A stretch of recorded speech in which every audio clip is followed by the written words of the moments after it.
en direct des médias, Jean-Marc Morandini. C'est l'animateur incontournable des fêtes de fin d'année quand il ne fait pas le Père Noël sur Europe 1. C'est un animateur sur TF1. Cette année encore, Jean-Luc Reichmann présentera un nouveau numéro des 12 coups de Noël le soir du 24 décembre. Il sera par ailleurs en manette le 2 janvier prochain d'une toute nouvelle émission. On va parler de tout ça avec lui. On parlera également de son livre, Jean-Luc Reichmann, chez Michel Lafon. T'as une tâche pistache. On parlera également cet après-midi parce que vous serez avec Cyril Hanouna. Donc vous en parlerez avec lui. On va surtout se concentrer sur la télé. Bien sûr. Si vous voulez bien. Jean-Luc Reichmann, vous êtes un chieur. Oui.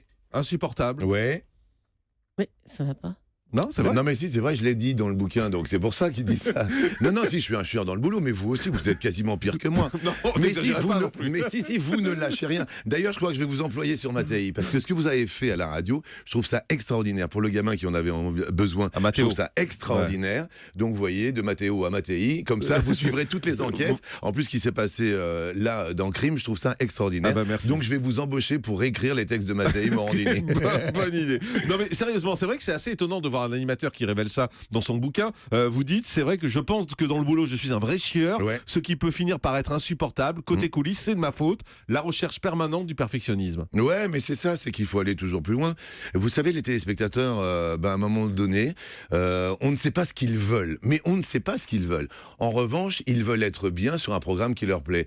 Une fois qu'ils sont bien, à partir de ce moment-là, on peut aller plus loin. Donc, il faut sans arrêt aller plus loin dans le perfectionnisme. Lorsqu'on parle de sport, parce que je parle énormément de sport, que ce soit par exemple l'équipe de handball qui veut aller toujours plus loin, c'est toujours à la recherche du perfectionnisme et de se dire, voilà, qu'est-ce qui va être bien demain, qui n'est plus bien aujourd'hui, toujours être... Mais ça veut dire quoi? Ça veut dire que vous sortez des émissions en vous disant, ah ça allait pas, là j'étais pas bon. Ils me détestent tous. C'est vrai? Ils me détestent tous, mais je peux vous assurer. J'étais encore, cette nuit en train de regarder les Mattei, justement. On a checké Noël, mais sur l'émission des 12 coups de Noël, mais je travaille sans arrêt parce que à partir du j'ai toujours beaucoup de mal à dire oui à un projet, mais quand je dis oui, je vais jusqu'au bout, donc je suis un chieur. Ça veut dire que vous voulez tout contrôler dans les émissions? Non, pas du tout. Non, mais est-ce que vous ne faites pas, par exemple, vous refusez de faire des émissions dans lesquelles vous ne seriez pas producteur? Non, pas du tout, puisque justement, sur Puppets, le grand show des marionnettes, comme vous l'avez dit, où je serai que présentateur le 2 janvier. Ça doit être frustrant. Pas du tout. Parce que vous n'avez pas la main, du coup. Ouais, justement, vous en tant que perfectionniste. Non, mais j'ai pas la main, mais j'ai totalement confiance en Thierry Lachkar, parce que c'est Shine qui produit, c'est le patron de Shine. Exactement, on est copains depuis très très longtemps, puisqu'il était en handball. Moi, je suis arrivé en handball en l'an 2000, imaginez-vous, c'était au siècle dernier. Et à un moment, voilà, on était ensemble à l'époque, et j'ai totale confiance quand je lui ai dit oui. Je ne suis que présentateur, c'est que je remets vraiment une confiance, mais tout comme je le fais à handball par rapport à nos programmes des 12 coups de midi. Je crois qu'il faut se laisser aller et il faut faire confiance aux gens. Il faut savoir s'entourer, il faut savoir faire confiance. Ça n'empêche pas d'être chieur. On va parler des programmes dans l'ordre. On va commencer avec les 12 coups de Noël. C'est jeudi 24 décembre, 20h55. Ouais. C'est le 5e numéro dérivé des 12 coups de midi en prime. Ouais, et je suis très heureux parce que la marraine des Restos du Cœur, du moins une marraine de cœur, Mimi Mati, nous a fait un spectacle extraordinaire, fantastique. J'ai découvert quelqu'un de totalement déglingué qui s'appelle Kinvé. Il est fou. Ouais. Et alors j'ai adoré. C'est un chanteur, Julien. Oui. Je précise. Kinvé, il y a Priscilla Betty qui est avec nous, Olivier Barrault qui va sortir Les Tuches 2, et puis il y a les plus grands maîtres de midi. Vous allez voir, c'est un festival de culture, un festival de connaissances et surtout un festival de cadeaux. On va offrir, et alors là je suis très heureux, quasiment jusqu'à 120 000 € de cadeaux le soir de Noël pour les téléspectateurs. Et je crois que c'est très important pour vous d'être présent à l'antenne le soir de Noël parce que c'est exactement votre positionnement familial à une époque. On s'en souvient quand c'était un peu tendu avec TF1, vous disiez mais moi je veux faire le soir de Noël. Oui, parce que c'est le côté rassembleur, le côté familial, le côté multigénérationnel, comme les Puppets dont on va parler. Je pense c'est qu'à un moment donné, pour moi le midi depuis quelques années maintenant, j'ai envie que tout le monde soit autour de ce même poste de télévision. Aujourd'hui, les enfants, les ados ont tous leur écran, que ce soit les smartphones, tout ce qui est internet, tout ce qui est télé, etc. etc. Là, ils sont tous en même temps devant le même poste de télé. Ça c'est mon plus grand plaisir. Alors justement, Puppets, ça c'est le samedi 2 janvier Ouais. à 20h55 sur TF1. Comment on considère ça? C'est un concours de marionnettes? C'est Ouais, un peu réducteur, non, de dire Ouais, ça? c'est beaucoup plus que ça. Bah oui.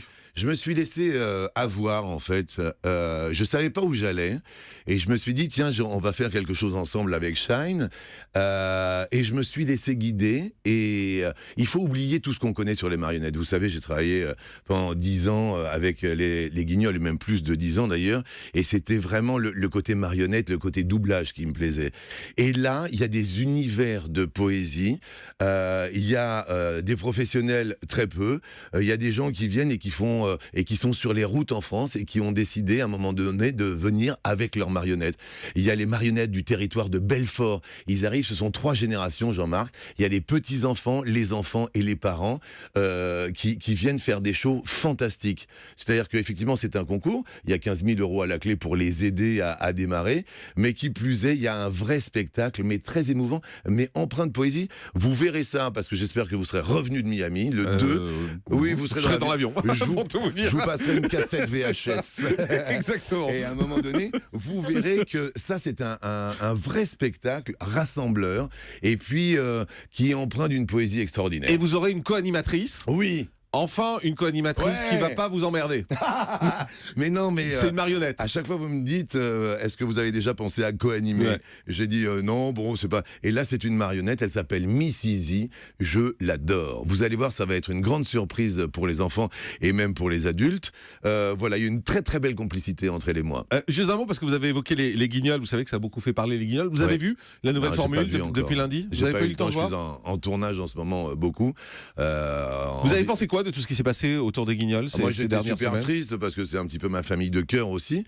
J'ai commencé aux arènes de l'info, moi, en 1989, à faire voilà les petits doublages de Yves Lecoq, mesdames et messieurs, bonsoir, bienvenue. Et donc voilà, j'étais super triste. Là, je suis heureux. Bon, en ce moment, je suis en tournage, donc j'ai pas eu le temps de voir. C'est une vraie famille, les Guignols. Et puis, moi, j'adorais Gassio parce que et je l'adore toujours d'ailleurs parce qu'il était piquant, il était virulent. Et puis après, il y a des airs Guignols. Mais ça Mais s'est dégradé, les Guignols? Vous avez le sentiment depuis... il faut que ça reste le reflet de la depuis société, quelques années. surtout.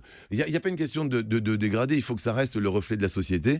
Et il faut, exactement comme je dis, t'as une tâche pistache, se moquer de tout cela et s'en amuser. Si on s'en amuse plus, c'est perdu. Regardez ce qui se passe en ce moment sur Internet. Il faut faire super attention à ce qui circule. Il faut rester le cœur léger, comme j'aime à l'être. Ouais. Mais les Guignols, pour revenir aux Guignols, vous avez eu le sentiment qu'à un moment donné, ça perdait un peu de son âme? Je parle de l'année dernière, par exemple. Bah disons que après ça fait partie de toute une tranche. Vous savez, il y a des cascades comme ça. Les audiences ont diminué légèrement depuis, voire même beaucoup depuis la rentrée. Donc effectivement, ça a entraîné les Guignols tout simplement. Si vous avez un lead-in, le programme avant qui marche bien, vous allez mieux marcher parce que ça fait locomotive. On vous retrouve quand en Access sur TF1? Alors l'Access de midi à midi. Non, mais l'Access du soir à 19h. Quand vous voulez, si vous avez une bonne Vous idée. en êtes où dans vos projets? On est toujours à la recherche d'une bonne idée avec Andemol, avec Shine. Vous avec n'avez pas TF1. trouvé encore? Non, j'ai pas encore trouvé. Mais je suis ouvert totalement. Alors là, je dois Vous vous lancez avouer- un appel aujourd'hui? s'il y a Non, des je gens qui lance ont des pas bonnes idées? d'appel, j'ai déjà beaucoup de travail, mais de toute manière, je suis en totale ouverture et puis à l'écoute de tout. Et une fois de plus, c'est ce on se dit toujours avec TF1, on n'est jamais à l'abri d'une bonne idée. S'il y a une bonne idée, pourquoi Mais pas. là, vous l'avez pas aujourd'hui. Là, moi j'aimais bien au pied du mur, mais sincèrement, Ouais. j'aimerais que ça revienne. On a retravaillé la mécanique, j'aimerais bien que ça revienne l'été prochain. Et TF1 ne veut pas? Pour l'instant, ça bloque un peu. Qu'est-ce qu'ils vous disent? Qu'est-ce qu'ils nous disent? Ils nous disent retravailler un peu la mécanique. D'accord. D'accord. Mais- Vous y croyez ou pas? Ça va arriver? Moi j'y crois. Ouais. Moi j'y crois. J'ai envie de faire les 2 mois d'été avec Andemol. Ça me ferait super plaisir. Pour toutes les équipes qui travaillent derrière, pour les équipes, ce serait un beau cadeau. Et puis pour moi aussi.